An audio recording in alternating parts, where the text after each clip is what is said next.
Howdy folks, this is Scott from Pawhuska, Oklahoma. I'm sitting here with my good friend in the historic streets of Pawhuska.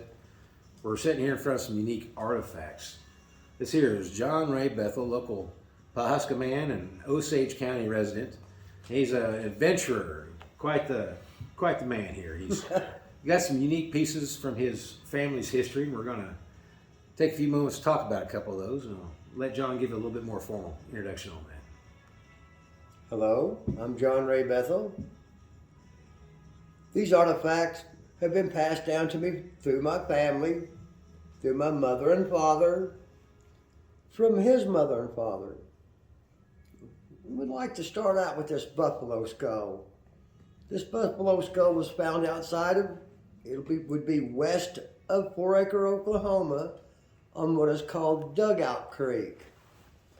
They found this skull while building a dugout in the bank of Dugout Creek. As they were building the dugout, they come across this in the pile of rocks. Your grandparents? Yes, my grandfather. Really? Yes. They're digging a dugout in where? Dugout Creek? It's called Dugout Creek. Oh, by Granola? 4 Acre. 4 Acre. 4 Acre, Oklahoma. 4 Acre, Oklahoma. That's right. Yes, We got sir. another artifact from 4 Acre. So this is a 4 acre buffalo came out of a dugout in Dugout Creek. What they call Dugout Creek, while my grandfather was building a dugout home to live in The creek. so they could cowboy for the ranches up and around 4 Acre, That's the Adams amazing. Ranch and everything.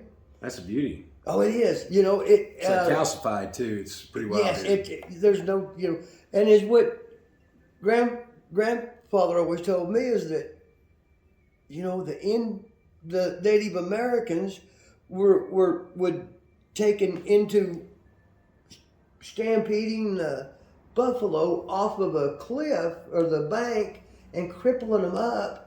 And then they would get down there and finish them off. That way they didn't have to chase them on their horses. Ooh, so you think this thing might have been chased into the creek and buried? Well, see, that's possibly what this could have been, That's was cool. one that was ran off of a Who knows? creek bank, and then That's awesome. they processed or butchered him there and left the skull and dirt and time and Mother Nature. Pretty amazing. So this Took is its this is a course. 4 acre buffalo skull. 4 Acre buffalo skull. Can I point this out? So there's another piece here that this amazing skull kind of speaks to this too. There's something. What is that? This is 4 Acre Gray Chert. 4 acre gray chert, which is a flint. Is a type of flint. Chert comes in a softer layer before flint does.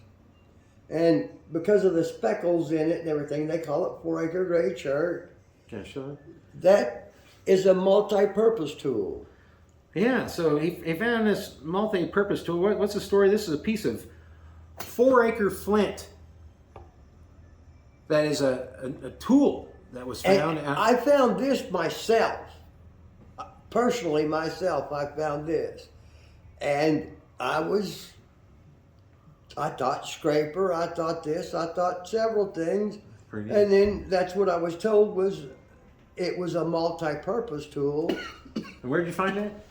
This was actually found northwest of Granola, Oklahoma, about 6 miles on what we called it Little Beaver, but they call it Otter Creek now. Really, found on Otter Creek. Yes. So you got another piece of little history there. And then what else? You got a couple of little pieces here. What's this badge? What is that? Where'd that come from? This badge, Can I see that? sure you can. I'll show it up here a little bit. It's kind of a neat little piece here. It is a great piece. I got it on a trade. It is most definitely authentic. I don't know if you can read it, but it says Oklahoma Territory. So you got a nice little deputy marshal here, Oklahoma Territory badge that he came across in his travels, and look like there's some Still has the there's jailer the keys. jailer and all. keys. The handcuff keys and jailer keys. That's. So is it? Where did this come from? Is it come in a swap? I got these in a swap. I sure did. Well, he's got some really neat pieces. So this is one of his swap pieces. Some of them are now, like I say, the family history stuff. I will definitely, like I say, there's just no doubt about that. This came from a man named Sonny Carl on a trade. I actually have a petrified frog that I got in on the same deal. Is that what was? It was a little bag. What happened? Oh, he jumped out. He got out of his Look at bag. that! That bag was over there. rascal. He done jumped out. Look at that. A little petrified frog. He got in on the same deal. Now, I have not had that at all Tested or anything, but it but- sure looks like one. To me, Bunch, I believe him. It's a petrified frog. frog. Yes, it is. Yes, sir. Well, guys, this is as far as this little piece and these little unique chunks here of history and artifacts. We're gonna close out on this piece here. Look at that beauty, little Marshall there, Oklahoma territory. You got some Oklahoma territory. flint, 4-acre, and a buffalo skull here that was found in the old 4-acre area in this dugout creek while they were digging a dugout to live in. Building a dugout. Digging a dugout in the side of a creek, they come across this beauty here. And your family, your great-grandparents? No, just Your my grandparents. dad's mother and father. His straight-up grandparents dug this out of a hill. Charlie Bethel and Mamie Pearl Yoakum Bethel. There it is. And there's stories about that. We'll have to go find out some more, and we'll have these pieces of history to go with these artifacts and tell more about their magnificent beginnings and where they're at now today. So come on to Pawhuska, visit us. Come see some of this stuff. Visit Pawhuska and see what we got to show. This is some great history and great people here to show it. So we appreciate you. Guys, be out there and be safe. And come on in here and visit us anytime. You're always welcome. See ya. Blessings.